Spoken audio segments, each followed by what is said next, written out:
Breaking news చూస్తున్నాం. గోదావరి ఉగ్ర రూపంతో లంక గ్రామాల ప్రజలు తీవ్ర భయాందోళనకు గురవుతున్నారు. ప్రతి ఏటా వర్షాకాలంలో ఇదే పరిస్థితి ఎదురవుతున్నా తమకు శాశ్వత పరిష్కారం లభించడం లేదని ఆగ్రహం వ్యక్తం చేస్తున్నారు. ప్రస్తుతం ధవళేశ్వరం బ్యారేజీ వద్ద 2వ ప్రమాద హెచ్చరిక కొనసాగుతుంది. వరద ఉధృతి మరింత పెరిగే 3వ ప్రమాద హెచ్చరిక స్థాయికి ప్రవాహం చేరుకునే అవకాశం ఉందని అధికారులు చెబుతున్నారు. లంక గ్రామాల ప్రజలు అప్రమత్తంగా ఉండాలని స్పష్టం చేస్తున్నారు. ఇక దీనికి సంబంధించిన మరింత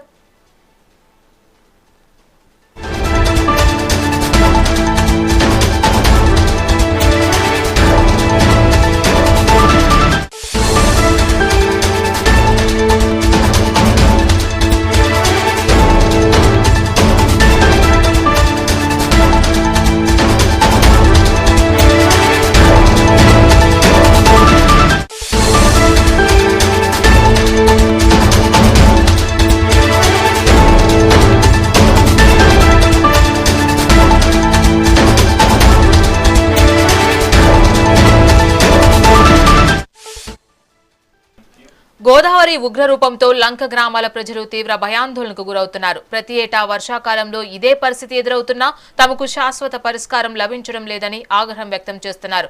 ప్రస్తుతం ధవళేశ్వరం బ్యారేజ్ వద్ద 2వ ప్రమాద హెచ్చరిక కొనసాగుతుంది.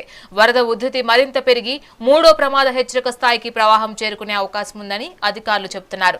లంక గ్రామాల ప్రజలు అప్రమత్తంగా ఉండాలని స్పష్టం చేస్తున్నారు. ఇక దీనికి సంబంధించిన మరింత సమాచారం మా కరెస్పాండెంట్ ఉదయ్ అందిస్తారు. ఎగువ నుంచి వస్తున్న వరద నీరుతో గోదావరి పూర్తిగా జలకలతో కలకలలాడుతూ నిండుకుండలా మారింది. ఈ నేపథ్యంలో గోదావరి వద్ద పూర్తిగా వరద ఉధృతి అయితే కొనసాగుతుంది. లంక గ్రామాల ప్రజలు బిక్కుబిక్కుమంటూ కాలం గడుపుతున్నారు.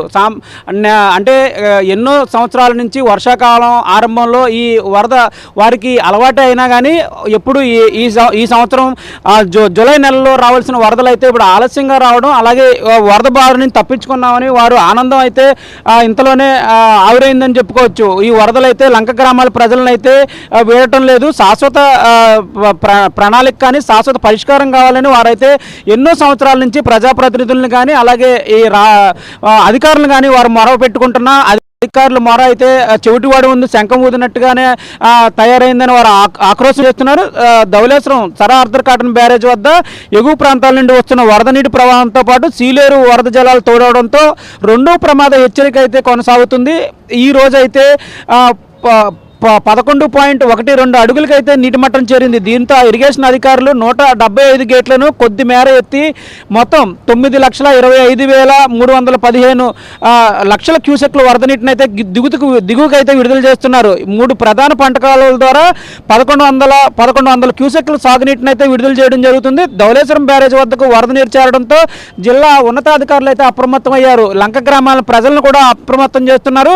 మరోవైపు ఈ లంక గ్రామాల్లో ఉన్న ప్రజలైతే బిక్కుబిక్కుమంటున్నారు. ఈ ఏడాది వర్షాలు లేవు, వరదలు రావు అనుకుంటున్న తరుణంలో ఎగువ ప్రాంతాల వర్షాలతో అకస్మాత్తుగా అంతకంతకు పెరుగుతున్న వరద ప్రభావంతో వీరైతే బెంబేలెత్తిపోతున్నారు. ముమ్మడివరం మండలం వృద్ధ గౌతమి గోదావరి అలాగే ఈ నదులన్నీ వరద వృద్ధితో లంక ఆఫ్ టానే లంక, కోన లంక, గురజాపు లంక గ్రామాల్లో ప్రజలు ఆందోళన చెందుతున్నారు. ముఖ్యంగా వరదల సమయంలో నీటి ప్రవాహ వేగానికి లంక గ్రామాల కోతకు గురై భూభాగం గోదావరి పాలవడంతో వారు ఆవేదన వ్యక్తం చేస్తున్నారు. ప్రతి సంవత్సరం ఈ లంక గ్రామాలు అయితే గోదావరిలో కలిసిపోతున్నాయని వారు ఆవేదన వ్యక్తం చేస్తున్నారు. వందలాది ఎకరాల భూములు కోతకు గురవడమే కాకుండా పచ్చని కొబ్బరి తోటలు కూడా వాణిజ్య పంటలు అలాగే కొబ్బరి తోటలు వాణిజ్య పంటలు కూడా ఈ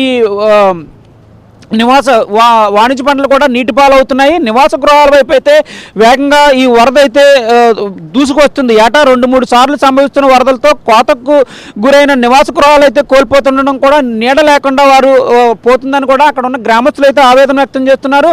పాలకులు అలాగే అధికారులు తమపై దయ చూపాలని తమను ఆదుకోవాలని కూడా వారు ఆవేదన వ్యక్తం చేస్తున్న పరిస్థితి అయితే లంక గ్రామాల్లో నెలకొంది. ప్రతి సంవత్సరం ఈ ఆనవాయితీగా ఈ వరదలు వస్తున్నాయి. వరద సమయంలో అయితే అధికారులు తూతు మంత్రంగా తమను పునరావాస కేంద్రాలకు తరలిస్తున్నారు. వరద తగ్గిన తర్వాత తిరిగి తమ ఇళ్లకు చేరుకోవడంతో ఇంట్లో ఉన్న వస్తువులు అలాగే ఎలక్ట్రానిక్ పరికరాలు పూర్తిగా పనికి రాకుండా పోతున్నాయి. లక్షలాది రూపాయలు నష్టం చేకూరుతుంది. ఇవన్నీ పక్కన పెడితే తమకు ఈ వరదల నుంచి శాశ్వత పరిష్కారం కావాలని వారు గ్రామస్తులు అయితే ఆవేదన వ్యక్తం చేస్తున్నారు, ఆందోళన వ్యక్తం చేస్తున్నారు. మరోవైపు లంక ఆఫ్ టానే లంక పూర్తిగా వరదల్లో మునిగిపోయిందని చెప్పుకోవచ్చు. పీ గన్నవరం మండలంలో వరద ఉధృతి అయితే కొనసాగుతుంది. ఈ మొత్తం కూరగాయల పంటలు, వాణిజ్య పంటలు పూర్తిగా ఈ వరదల్లో చిక్కుకున్న పరిస్థితి అయితే ఉంది. రైతులు తమ పశువులను అయితే సురక్షిత ప్రాంతాలకైతే తరలిస్తున్నారు. ఈ అధికారులు కూడా ఎంత ఇన్ఫ్లో ఉంది గోదావరి నదికి, అలాగే అవుట్ఫ్లో ఎంత ఉండాలనే దాని మీద కూడా పూర్తిగా ఒక అవగాహనకు అయితే వస్తున్నారు. మొత్తం మీద ఈ చెరువు గట్లు ఏదైతే నదీ పరివాహక ప్రాంతాల్లో గట్లు వీక్గా ఉన్నాయో అక్కడ ఇసుక బస్తాలను అయితే చేరుస్తున్నారు. ఎట్టి పరిస్థితుల్లోనూ ప్రజలంతా అప్రమత్తంగా ఉండాలి. ఈ మూడో హెచ్చరిక కనుక కొనసాగే అవకాశం కూడా, ఇప్పుడు గోదావరి నదికి మూడో హెచ్చరిక కూడా హెచ్చరించే అవకాశం కూడా కనిపిస్తుంది. ఈ నేపథ్యంలోనే లంక ప్రాంతాల ప్రజలు అప్రమత్తంగా ఉండాలి. అవసరమైతే పునరావాస కేంద్రాలకు కూడా తరలిపోవాలని అధికారులు అయితే సూచనలు చేస్తున్నారు. మరోవైపు ప్రజలైతే ఆందోళన చెందుతున్నారు. ప్రతి సంవత్సరం ఇదే పరిస్థితి కొనసాగుతుంది. తమకు శాశ్వత పరిష్కారం కావాలని కూడా ప్రజలైతే ప్రభుత్వ అధికారులను, రాజకీయవేత్తలను అయితే దీనంగా వేడుకుంటున్న పరిస్థితి అయితే నెలకొంది. మెగానీ న్యూస్ కోసం వీడియో జర్నలిస్ట్ దొరబాబుతో ఉదయ్, రాజమహేంద్రవరం నుంచి.